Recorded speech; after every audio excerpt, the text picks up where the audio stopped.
오늘의 육아 헤드라인입니다. 정부가 올해 처음 40%를 넘긴 국가 채무 비율이 저성장, 저출산으로 2060년엔 최고 81%까지 치솟을 수 있다는 추산을 내놨습니다. 보건복지부 보고서에 따르면 2019년 발생한 아동학대 피해가 3만 건을 넘었고 학대로 사망한 아동이 42명에 이르는 것으로 집계됐다고 밝혔습니다.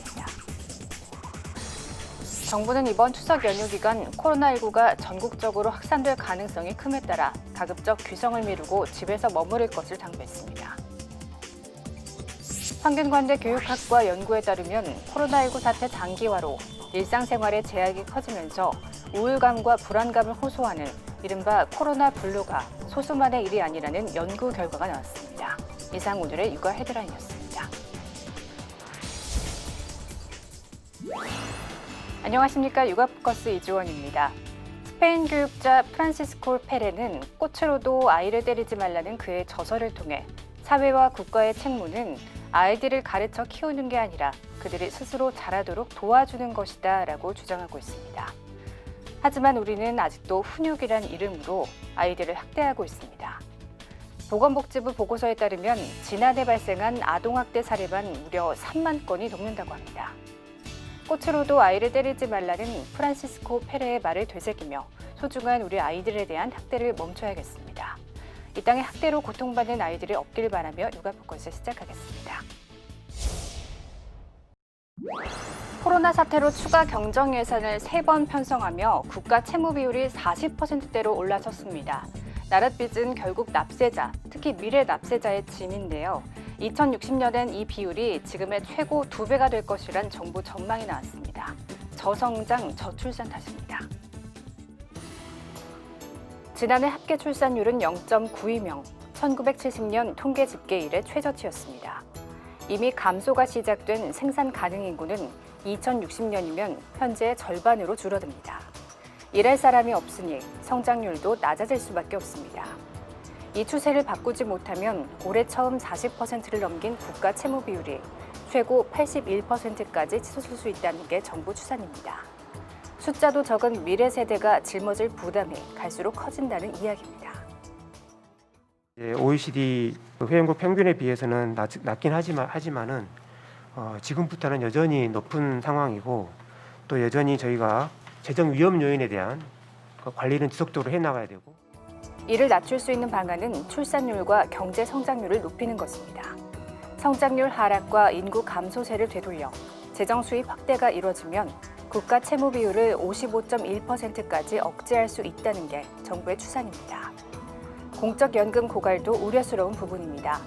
저출산 탓에 받는 사람만 늘고 내는 사람은 줄면서 국민연금은 이르면 2041년 적자 전환합니다. 나라빚이 늘어날 또 다른 요인입니다. 공기업 채무나 연금 충당과 같은 이런 우발 채무까지 포함하면 국가 채무는 훨씬 더 높아진다. 정부는 지출 구조 조정을 통한 재정 효율화의 강도를 높이겠다고 밝혔습니다. 하지만 계속되는 돈풀기에 따른 나라빚 증가 가속화는 여전히 우려스러운 부분으로 남습니다.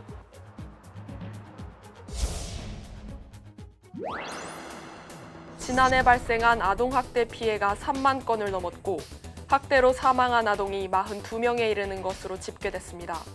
보건복지부는 이런 내용의 2019 아동학대 연차 보고서를 국회에 제출했습니다. 아동학대로 최종 판정을 받은 사례는 매년 늘어 2014년 10,000건, 2017년 2만 건을 넘은 데 이어 지난해는 3만 45건에 달했습니다. 2014년 1,000건 선이었던 재학대도 지난해 3,431건으로 늘었고 같은 기간 학대로 숨진 아동도 14명에서 42명으로 증가했습니다. 학대 행위자가 부모인 경우가 75.6%로 대부분을 차지했고 전체 학대의 79.5%는 거주지에서 발생했습니다.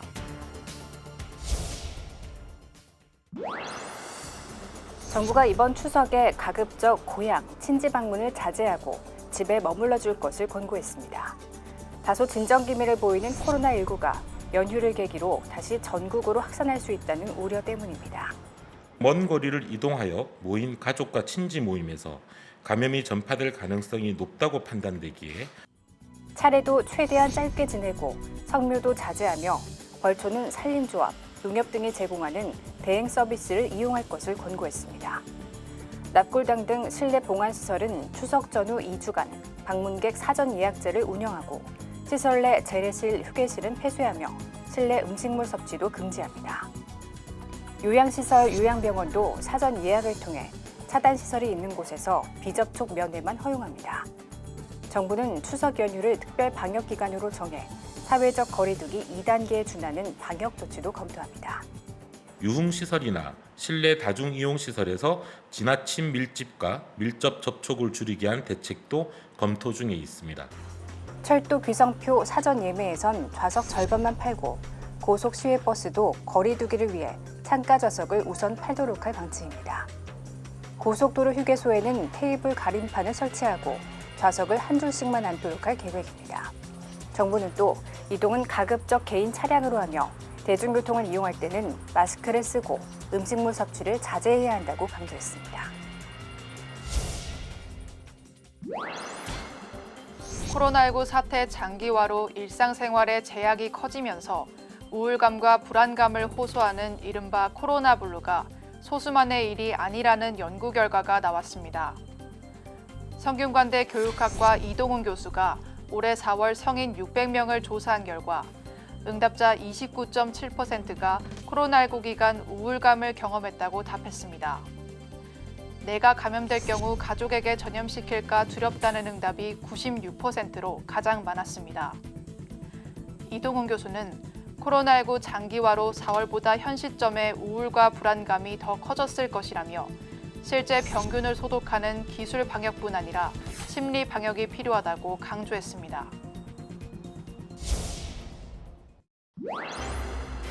올여름 사람들이 밤잠을 이루지 못하게 하는 건 열대야가 아니라 코로나였습니다. 전 세계 실업률이 늘어나고 긴 봉쇄령으로 경제가 침체되면서 생활비와 노후 자금 등의 걱정으로 수면 장애를 겪는 사람들이 늘어나고 있는 겁니다. 미국 워싱턴 포스트는 코로나19가 불러온 코로나 불면증이 세계 공중보건의 새로운 위험 요소로 부상하고 있다고 보도했습니다. 전문가들은 코로나 불면증이 업무 생산성을 떨어뜨리고 사람들을 욱하게 만드는 데다 각종 질환에 취약한 만성 수면 장애로까지 번질 수 있다고 경고합니다. 코로나19로 인한 수면 장애 문제는 이미 전 세계적으로 광범위하게 퍼져가고 있는 것으로 나타났습니다. 미국에선 지난 2월 중순부터 3월 중순 사이 수면제 처방 건수가 15% 늘었고 수면 장애 센터에 불면증을 호소하는 환자의 수도 최대 30% 증가한 것으로 나타났습니다. 또 중국과 프랑스, 이탈리아에서 진행된 조사에서도 응답자의 20%가량이 불면증 등 수면 장애를 겪고 있다고 답했습니다. 전문가들은 코로나19 대유행 이후 수면 장애 문제가 심각해진 원인으로 스트레스 증가와 생활 리듬 파괴 등을 꼽았습니다. 미래에 대한 불안감과 끝이 보이지 않는 상황에 대한 두려움이 스트레스를 가중한 데다 재택근무 확대로 수면 시간이 불규칙해져 수면 장애 환자들이 늘어났다는 겁니다. 수면 전문가들은 불면증을 극복하려면 잠들기 최소 1시간 전부터는 숙면을 방해하는 전자기기 사용을 자제하고 오전 시간대 자연광을 쬐는 것이 좋다고 말합니다. 또 스트레스를 주거나 걱정을 하게 만드는 뉴스 시청 시간을 줄이거나 아예 멀리하는 것도 수면에 도움이 된다고 설명했습니다.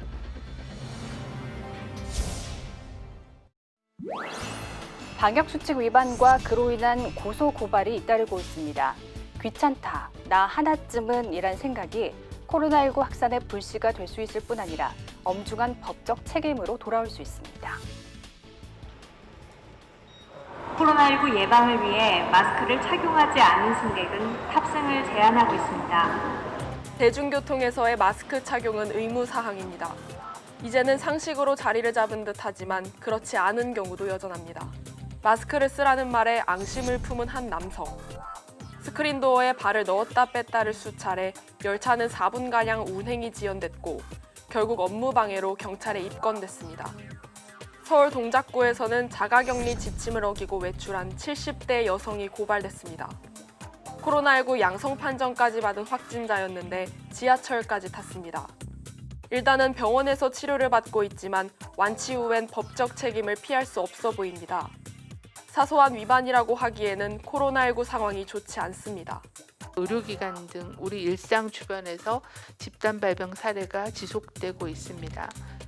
집단 감염이 일어난 이 병원도 지자체에 의해 고발당했습니다. 서울 광진구에 있는 해민병원은 시설 내의 격리 지시를 어기고 일부 직원을 퇴근시켜 문제가 됐습니다. 또 인천시에서는 단체로 여행을 다녀온 부평 갈릴리 장로교회와 교인들이 숙식을 함께하며 대면 예배를 한 서구 주님의 교회 등 5곳의 종교단체가 감염병 예방법 위반 혐의로 고발 조치됐습니다. 정부가 코로나19 가짜뉴스에 강력 대응하기로 했습니다. 가짜뉴스를 만들거나 유포할 경우 처벌 수위는 어느 정도 될까요? 지난 광복절 서울 광화문 집회에서 나온 발언입니다. 바이러스 균을 우리 교회 모임에다 갖다 부어버렸습니다. 가짜뉴스입니다. 일주일 뒤에는 코로나19 검사와 격리가 감염 가능성과 상관없이 이루어지고 있다는 주장도 나왔습니다. 검사와 격리, 수용 등을 핑계로 내세워 대대적으로 국민들에 대한 검거, 체포, 연행에 나서고 있습니다. 일부 유튜버들을 중심으로 코로나19 검사 조작설까지 잇따르고 있습니다. 방역당국이 특정 교회의 교인들에 대한 검사 결과를 조작한다거나 야외에서는 코로나19가 전염되지 않는다는 등의 가짜뉴스가 유포되고 있습니다. 정부는 가짜뉴스를 방역 방해 행위로 보고 강경 대응하기로 했습니다. 가짜뉴스로 인해 실제 역학조사나 방역에 지장이 생긴다면 감염병 예방법 위반 혐의가 적용될 수 있습니다. 코로나 감염증 사태와 관련하여 확인되지 않은 타인의 사생활이나 업장 등의 정보를 인터넷상에서 무분별하게 퍼나르는 행위는 자칫 정보통신망법상의 명예훼손죄나 업무방해죄로 처벌받을 소지가 있습니다. 실제 지난 6월에는 30대 남성이 코로나19 검사를 받은 병원이 폐쇄됐다는 가짜뉴스를 유포해 징역형의 집행유예를 선고받기도 했습니다.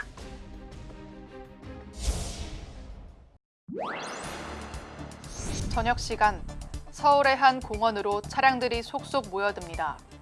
발열 체크를 꼼꼼히 하는 것은 물론이고 차량 안에서도 마스크를 착용한 모습이 이제는 낯설지 않습니다.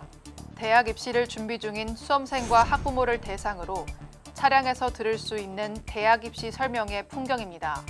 올해는 코로나19로 학부모님들이나 학생들이 입시 정보를 취합하는 행사들이 많이 취소가 된 상황이라서 비대면으로 할 수 있는 드라이브인 수시 설명회를 준비하게 되었습니다. 사회적 거리두기가 2.5단계로 격상되면서 불안 속 수능 준비를 하고 있는 수험생들은 시간이 촉박하기만 합니다. 온라인으로는 정보 수집에 한계가 있기에 이번 기회를 놓칠 수는 없습니다. 코로나 때문에 이런 기회가 사실 옛날에는 많았었는데 없더라고요. 이런 기회로라도 많이 얘기를 들어보니까 이제 어떻게 하면 되겠다라는 생각을 조금 가질 수 있게 돼서. 밖이 어두워지자 불을 켠 채 머리를 맞댄 엄마와 딸의 모습에서 간절함을 엿볼 수 있습니다. 코앞으로 다가온 2021학년도 대입 수시 모집 등을 돕기 위해 각 지자체는 1:1 화상 설명회 등 다양한 방식의 비대면 상담을 계획 중입니다. 코로나19가 매년 이맘때면 인산인해로 진풍경을 이루던 대입 설명회 분위기도 바꿔놓고 있습니다.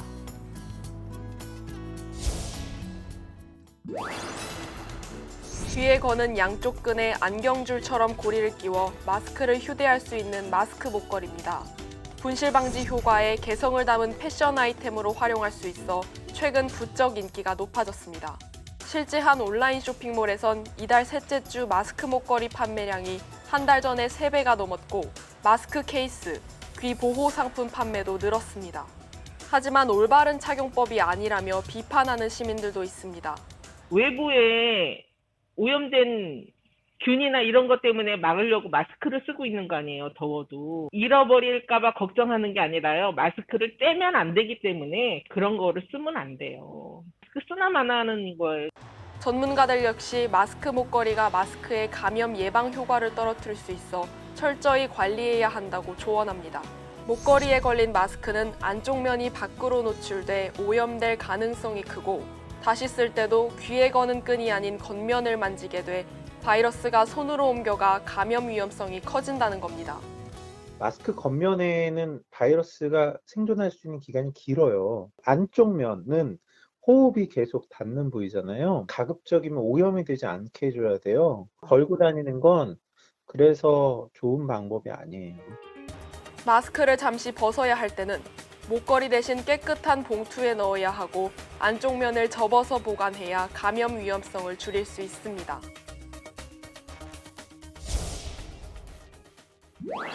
코로나19 사태 뒤 매장에 직접 가기보다는 가까운 거리여도 배달을 시키는 수요가 부쩍 늘었는데요.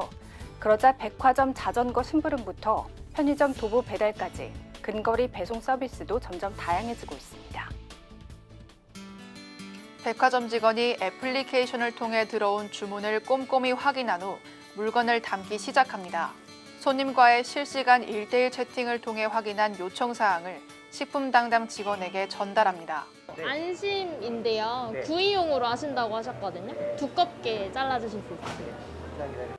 백화점이 주변 1.5km 내 아파트에 거주하는 고객을 대상으로 시작한 서비스인데 약국 방문 등 심부름도 추가로 요청할 수 있습니다. 다른 온라인몰과 다르게 고객이 앱을 통해 실제로 집에서 장을 보는 것처럼 느끼실 수 있게 차별점을 둬서 준비를 했는데요. 이 3개월 동안 파일럿 테스트를 통해서 향후 확대할 계획입니다. 가까운 거리에도 배달 수요가 늘면서 편의점도 근처 지리를 잘 아는 일반인들이 1.5km 거리에 한해 도보로 배송해주는 동네 배달 서비스를 시작했습니다. 주문이 도착했습니다. 점원이 부지런히 물건을 챙기기 시작하고 근처 편의점을 지나던 직장인 이유선 씨가 물건을 받아 758m 떨어진 곳까지 부지런히 걸음을 옮깁니다. 상품을 집 앞에 두고 사진을 찍어 주문자에게 보내줍니다. 근처에서 이제 배달 콜이 많이 잡히더라고요. 그래서 부업거리도 되고 되게 돈도 벌고 운동도 할 수 있어가지고 사실 배달을 시키는 사람 입장에서도 편의점에 안 가도 배달이 집 앞으로 오니까 되게 편리할 것 같다라고 생각을 했어요. 코로나19 확산으로 집 근처에서 필요한 소비만 하는 소비자들이 늘면서 근거리 소비는 앞으로 더 확대될 것으로 전망됩니다. 정부의 4대 의료 정책 가운데 당장 의대 정원 확대와 공공의대 신설 추진이 중단됐습니다. 2022년부터 10년간 매년 의대생 400명을 추가 선발하기로 했던 계획은 사실상 없던 것이 됐고 매년 49명의 공공의사를 선발하는 공공의대 신설 역시 불투명해졌습니다. 의사단체가 줄곧 반대해온 데다 원점에서 재논의하기로 한 만큼 다시금 명분을 찾는 데 상당한 시간이 걸릴 것으로 보입니다. 이 같은 의료 현안을 다룰 의정협의체가 구성되는데 코로나19 상황에서 해외 근로자 치료를 위해 도입을 추진하고 있는 비대면 진료와 한방 첩약 급여화 시범 사업도 이 기구에서 논의됩니다. 하지만 정부와 의협이 그동안 대립해온 사안인 만큼 진통이 예상됩니다. 첩약급여화 시범사업의 경우는 건강보험정책심의위원회에서 의결된 사안입니다. 예정대로 진행하겠습니다만 합의사에 나와있던 것처럼 그 관련 협의체를 거쳐서 참여연대 등 177개 시민사회단체는 의정 합의 내용을 비판했습니다. 이들 단체는 시민의 건강과 안전에 직결된 공공의료 정책을 논의하면서 이익단체인 의사의 요구대로 공공의료 포기를 선언하는 것은 받아들일 수 없다고 반발했습니다. 정부안도 굉장히 미흡한 개혁안이었는데 보수적인 그 이익 집단에 의해서 저촉된 것은 상당히 안타까운 일이고 정부의 무능함이 드러나는 사례였다고 생각을 합니다. 정부 여당과 의협의 합의에도 갈등의 불씨는 여전히 살아 있습니다. 이번 코너는 동화를 통해 마음의 휴식을 갖는 내 아이를 위한 동화입니다. 힐링을 선물할 동화 한 편 감상해 보시죠.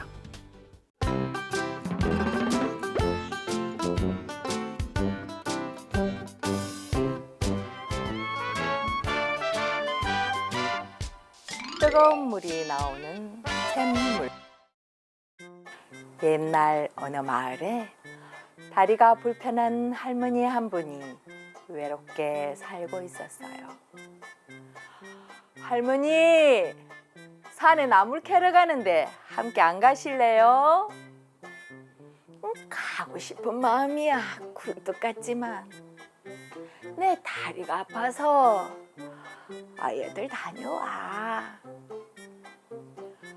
다리가 불편한 할머니는 여기저기 마음껏 돌아다니는 게 소원이었어요. 그러던 어느 날 할머니네 마당에 학 한 마리가 날아와 살짝 내려앉는 게 아니겠어요? 아니 저런 절뚝거리는 걸 보니 너도 나처럼 다리가 아픈 게로구나. 다리를 심하게 다쳐 제대로 서 있지도 못하는 학에게 할머니는 먹을 것을 주며 정성껏 돌봐주었어요. 학은 날마다 할머니를 찾아왔어요. 할머니와 학은 정이 많이 들었지요. 그런데 어느 날 학이 오질 않는 거예요. 오늘은 학이 오지 않으려나? 할머니! 오늘은 학이 보이질 않네요. 그렇게 자식같이 아끼시더니. 글쎄, 나도 걱정이라오. 아직 다리도 성치 않은데 무슨 병이라도 당한 건 아닌지. 매일 찾아오던 학이 오지 않으니 할머니는 걱정이 되었어요.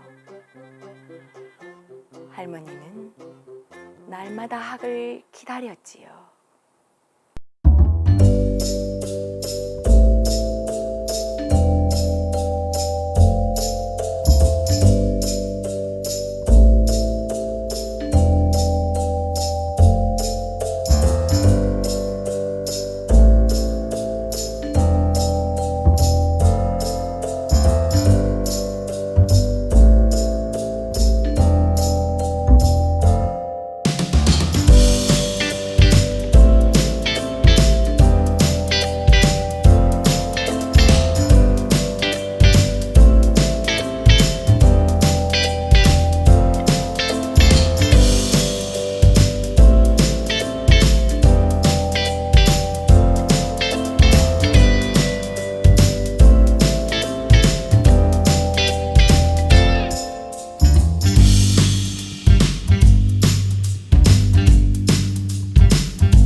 지금도 온천에는 많은 사람들이 병을 고치려고 찾아오곤 하지요. 하가, 고맙다 하가. 감사합니다.